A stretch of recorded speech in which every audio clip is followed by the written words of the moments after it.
Hello मेरे प्यारे बच्चों, कैसे हो? सभी बच्चों को ढेर सारी शुभकामनाएं नवरात्रि की।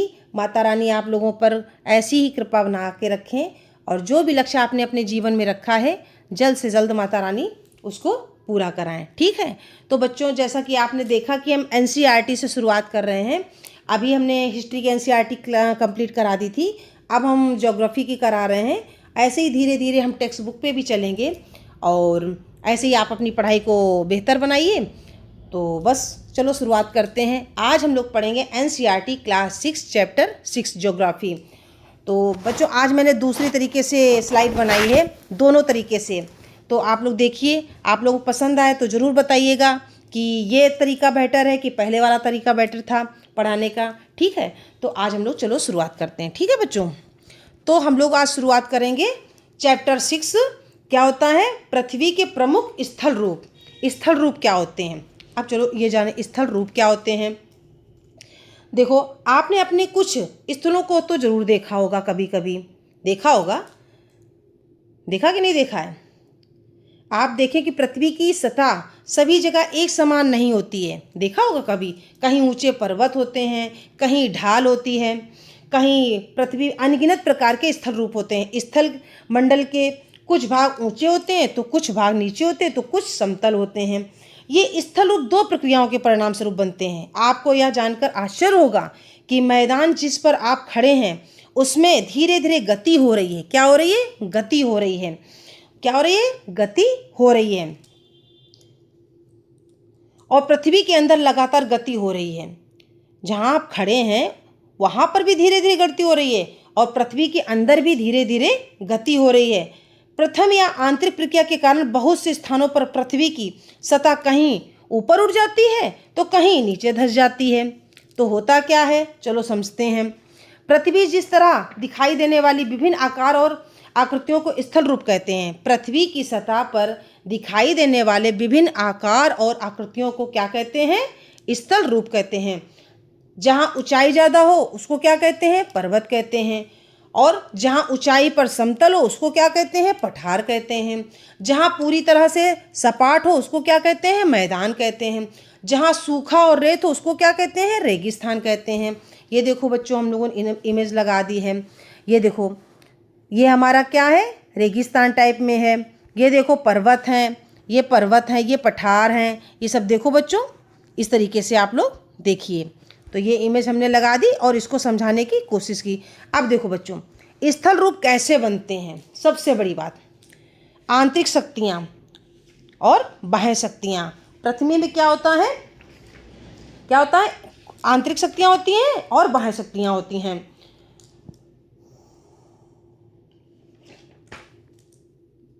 अभी आपको हमने बताया कि जहाँ आप खड़े हो वहाँ पर धीरे धीरे क्या हो रही? गति हो रही है। और बाह्य शक्तियाँ क्या होता है? दूसरी या बाह्य प्रक्रिया, स्थल के लगातार बनने एवं टूटने की प्रक्रिया। पृथ्वी की सतह के टूटकर घिस जाने को अपर्दन कहते हैं। क्या कहते हैं? अपर्दन कहते हैं। अब अपर्दन किसे कहते हैं? अपर्दन होता क्या, ये भी तो समझो तुम लोग। आंतरिक शक्तियाँ क्या है? ये पृथ्वी के अंदर से आती हैं। मुख्य उदाहरण जैसे भूकंप, ज्वालामुखी, प्लेटों की हलचल, ये हमारी क्या हो गई? आंतरिक शक्तियाँ हो गई। और बाह्य शक्तियाँ कौन सी हो गई? ये पृथ्वी की सतह पर काम करती हैं। जैसे कि पानी, पानी ऊपर बहता दिखाई देता है। हवा, हिमनद, ये सब क्या है? बाह्य शक्तियाँ हैं। अब पहले सबसे ज़्यादा अपर्दन, मिट्टी चट्टान का कटाव, निक्षेपण, कटे हुए पदार्थ का जमा होना। अब एक एक चीज़ देखो, अपर्दन क्या होता है पहले तो ये समझो। अपर्दन किस मिट्टी या चट्टानों का अपनी जगह से हटकर किसी दूसरी जगह पर चले जाना। आप लोगों ने देखा होगा बच्चों, जैसे नदी होती है, पानी भरा होता है, तो कहते नहीं लोग हैं कि यहाँ पर पानी भरा है तो यहाँ पर सीलन टाइप में होगी, ये मिट्टी कभी भी धंस सकती है। कहते नहीं, गांव में धंस जाती है मिट्टी। घर बने हो, अगर आसपास पानी है तो मकान ढह जाते हैं। तो वही, उसी को क्या कहते हैं? अपर्दन कहते हैं। ये अपनी जगह से हटकर दूसरी जगह चली जाती है। जैसे नदी है, नाली है और कुएं हैं, जैसे ये सब है ना, ये बहा कर ले जाती है। ये बहा कर दूसरी जगह जमा कर जाती है। तो इसको क्या कहते हैं? अपर्दन कहते हैं। अब देखो, पृथ्वी ऊपर उठी होती है उसे पर्वत कहते हैं, नीचे दबी होती है उसे घाटियाँ कहते हैं। अब बाह्य शक्तियाँ, ये पृथ्वी के अंदर होती है, जैसा कि बताया। मुख्य एजेंट पानी, नदी, हवा, हिमनद। अपर्दन, अपर्दन बता। निक्षेपण देखो क्या होता है, जो मिट्टी रेत बहा कर लाती, ये तो अपर्दन जो है ये बहा कर ले जाती है। और निक्षेपण क्या होता है, निक्षेपण ये होता है जैसे हम कहीं खड़े हैं, हमारे पास नदी है, जैसे हमारे अगल बगल तालाब है, नदी है, तो एक किनारे से बह रही दूसरे किनारे पर आकर रुक रही, उसको निक्षेपण कहते हैं। जो मिट्टी रेत या पत्थर कहीं से बहकर आते हैं उनका किसी जगह पर जमा हो जाना, उनका किसी एक जगह पर जमा हो जाना क्या कहलाता है, निक्षेपण कहलाता है। बहकर आना प्लस जमा हो जाना, ये बहकर आती है और जमा हो जाती है और अपर्दन में बहती रहती है, तो उसको क्या कहते हैं, निक्षेपण कहते हैं। ठीक है, इतना जान लिया आप लोगों ने। अपर्दन और निक्षेपण क्या होता है जान लिया। आंतरिक शक्तियाँ होती हैं स्थल रूप की और बाह्य शक्तियाँ होती हैं। आंतरिक शक्तियाँ में क्या होता है, भूकंप होता है, ज्वालामुखी होता है और प्लेटों की हलचल होती है।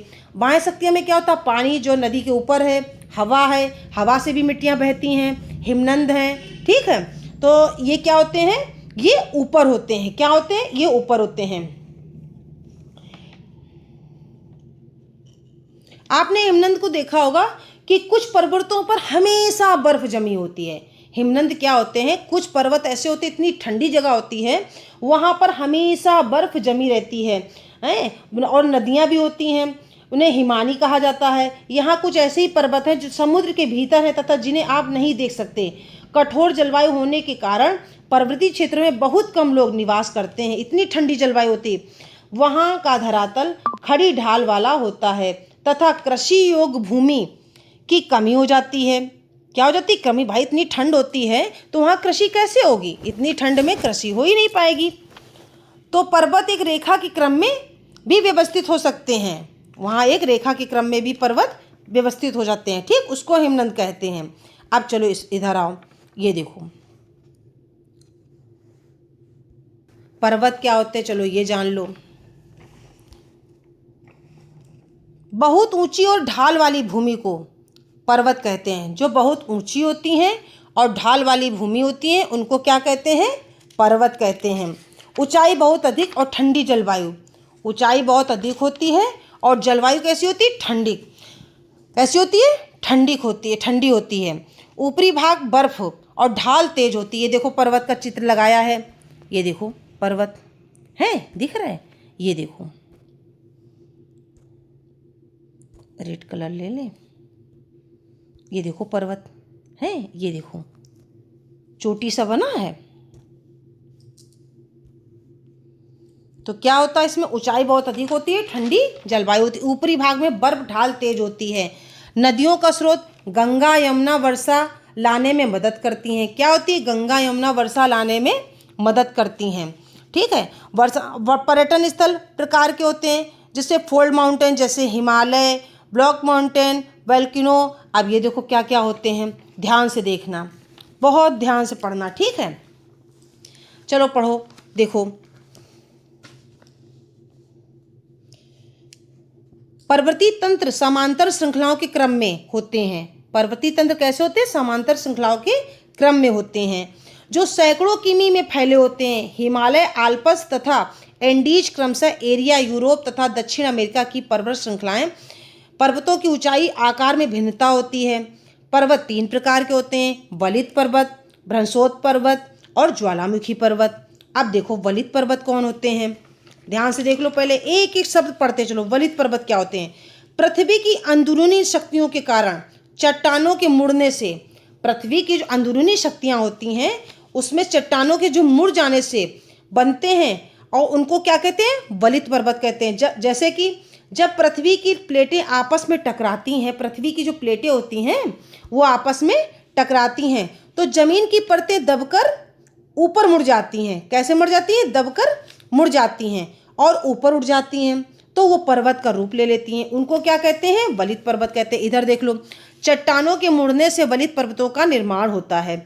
वलित पर्वतों का निर्माण तब होता है जब 2 विवर्तनिक प्लेटें एक दूसरे को की ओर गति करती हैं, जिसमें पृथ्वी की परतों में वलन उत्पन्न हो जाता है। ठीक है, अब भ्रंशोत्पन्न पर्वत क्या कहते हैं, क्योंकि यहाँ पर पानी की कमी होती है और ऊँट कम पानी में रह लेता है।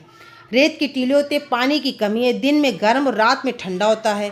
जीवन ऊँट कैक्टस के पौधे होते हैं, थार मरुस्थल है, तो इसलिए यहाँ रेगिस्तान कहा जाता है। अब देखो क्या होता है, स्थल रूपों का महत्व क्या होता है। अब देखो स्थल रूपों में क्या होता है, महत्व क्यों जरूरी है। खेती, उद्योग, स्थल क्यों जरूरी है, खेती के लिए, उद्योग के लिए, जीवन एवं इन्हीं पर निर्भर होता है, जलवायु को प्रभावित करते हैं, प्राकृतिक संसाधन देते हैं, इसलिए स्थल बहुत महत्वपूर्ण होते हैं। स्थल रूपों की विभिन्नता के अनुरूप ही मानव विभिन्न प्रकार के जीवन यापन करते हैं। जैसे पर्वतीय क्षेत्रों का जीवन कठिन होता है, मैदानी क्षेत्रों का जीवन पर्वतीय क्षेत्रों की तुलना में सरल होता है। मैदानों में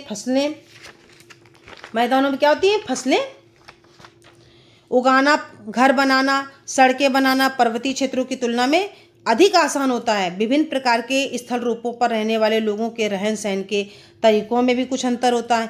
क्या आप उनमें से कुछ अंतरों को बता सकते हैं, बताओ, कुछ अंतर बताओ।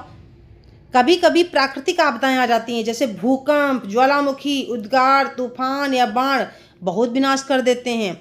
इन आकस्मिक घटनाओं के बारे में जागरूकता पैदा करके हम इनमें आने वाले खतरों को कम कर सकते हैं। हमें इनकी भी जानकारी होनी चाहिए, ठीक है। अब चलो अपरदन और निक्षेपण तो समझा चुके। अपरदन क्या होता है, मिट्टी का कटाव, नदी, हवा, बर्फ आदि से बहाकर जमा कर देती है। और निक्षेपण क्या होता है, कहीं से मिट्टी कटकर आती है और एक जगह जमा हो जाती है, उसको निक्षेपण कहा जाता है। ये तो बता। नदियाँ, हवा, नदियाँ क्या है, नदियाँ हवा और हिमनद का कार्य एजेंट काम करती हैं। नदी काली मिट्टी और जमा कराती हैं, मिट्टी काटती हैं। नदियाँ क्या करती हैं, हवा और पानी हिमनद का कार्य करती हैं, एजेंट का काम करती हैं।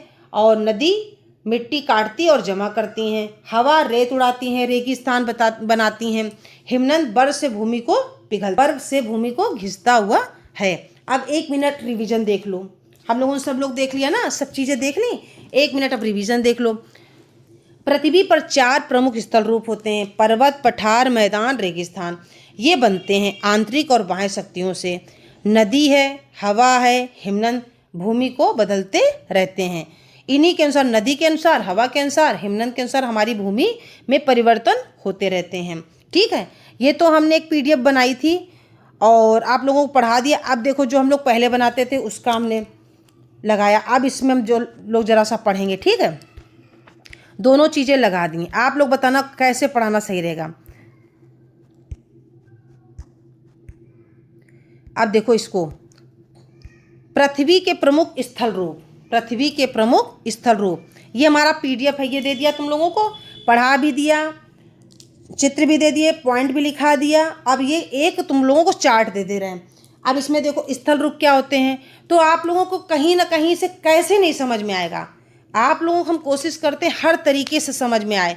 कहानी नहीं समझ में आ रही है तो चित्र देख लो, चित्र नहीं समझ में आ रहे हैं तो जो पॉइंट लिखे हैं उनको पढ़ लो। हम 3-4 तरीके से आप लोगों को पढ़ा रहे हैं एक ही वीडियो में। हम ये सोचते हैं कि बच्चे को किसी न किसी तरीके से समझ में आ जाए। हम अगर कोई चीज़ एक्सप्रेस नहीं कर पा रहे हैं, सही से समझा नहीं पा रहे, तो बच्चा हमारा चित्र देख ले। अगर चित्र से नहीं समझ रहा तो बच्चा हमारा पॉइंट देख ले। तो हम 3-4 चीज़ों को एक साथ लेकर एक वीडियो में चल रहे हैं ताकि हमारे बच्चे के कोई क्वेश्चन ना छूटे। अब हम देखो ये चार्ट आप लोगों को दिखा रहे हैं। आप लोग चार्ट देखिए और पहले कहानी सुनी, ऊपर पॉइंट देखे, 1-2 डायग्राम भी देखे। अब ये पूरा डायग्राम बेस है, इसको देखिए तो क्वेश्चन कैसे बाहर जाएंगे, जा ही नहीं सकते बच्चा। हम यही कोशिश करते हैं अपने बच्चों को अच्छे से अच्छे पढ़ाएं। चलो देखते हैं पृथ्वी के प्रमुख स्थल रूप, आंतरिक शक्तियाँ। ये देखो जो हम लोगों ने पढ़ा था, ये हमारा क्या है, ज्वालामुखी है। ज्वालामुखी अंदर से जब बाहर लावा निकलता है तो उसमें किस गैसें आती हैं, अभी हम लोगों ने पढ़ा था, और राख आती है। और जो लावा निकलता है जब वो ठंडा हो जाता है तो उसको पर्वत का रूप ले लेता है, उसको हम लोग कहते हैं ज्वालामुखी पर्वत। अब बाह्य शक्तियाँ देखो क्या क्या होता है, हवा, पानी और हिमनद जो बहा कर लाती है। बाह्य शक्तियाँ क्या होता है, हवा, पानी और हिमनद जो सतह से पिघलते और जमा हो जाते हैं, उनको क्या कहते हैं, हिमनद कहते हैं। ये देखो पठार, पर्वत क्या होते हैं, ऊंचे और नुकीले भाग। ये पृथ्वी की सतह से बहुत ऊंचे हिस्से होते हैं और जहाँ मौसम ठंडा होता है और ऊंचाई पर बर्फ जमी होती है। यहाँ देखो बर्फ जमी है कि नहीं। अब ये पठार क्या होते हैं? ऊंची और समतल भूमि होती है। पठार ऊपर से सपाट और किनारों में खड़े होते हैं, इसलिए इन्हें टेबल लैंड कहा जाता है। नदियों का स्रोत देख लो। पर्वत हिमालयों के माध्यम से कई बड़ी नदियों के प्रकाशित होते हैं और ये पर्यटन व औषधियों के लिए महत्वपूर्ण होती हैं। अब खनिज संपदा देखो, अभी बता चुके थे कि पठार में क्या क्या मिलता है। कोयला, लोहा, मैग्नीशियम, ये सब कुछ मिलता है ना, अभी हम लोग ऊपर बता चुके थे। मैदान क्या होता है? समतल और उपजाऊ भूमि। ये समतल और उपजाऊ भूमि होती है, क्षेत्र होते हैं। जैसे भारत का गंगा का मैदान, यहाँ पर हम लोग खेती कर सकते हैं, रह सकते हैं, घर बना सकते हैं, अपना उद्योग लगा सकते हैं। ये हमारे मैदानी इलाके हैं। रेगिस्तान शुष्क और रेतीले क्षेत्र, यहाँ बहुत कम पदार्थ उपयोगी होते हैं, जिसके कारण जल नहीं, यहाँ पर जल नहीं है, इसके कारण बहुत ही कम वो हमारी फसल होती है। और तापमान इसका बहुत ज़्यादा होता है, बहुत ज़्यादा गर्मी होती है, रात में मौसम ठंडा होता। ये हमारा रेगिस्तान होता है। इसमें क्या होता? ऊँट को पानी का जहाज क्यों कहा जाता है? ऊँट को रेगिस्तान का जहाज क्यों कहा जाता है? ऊँट को रेगिस्तान का जहाज इसलिए कहा जाता है क्योंकि ऊँट को पानी की कम ज़रूरत पड़ती है, इसलिए वो रेगिस्तान में रह लेता है। तो ये पूरा हम रेत के विशाल विस्तार, तो ये पूरा बच्चों हमारा था पाठ। इसको हमने चार्ट के माध्यम से भी दे दिया। अब आप लोग आराम से पहले कहानी तौर के देखिए, फिर पॉइंट देखिए, फिर चार्ट देखिए, आपके सारे क्वेश्चन हो जाएंगे। और बताइए वीडियो कैसा लगा, अगला वीडियो किस पे चाहिए, ये सब चीज़ें बताइएगा। और इन्हीं के साथ अपनी वाणी को विराम देते हैं। चलो ठीक, बाय।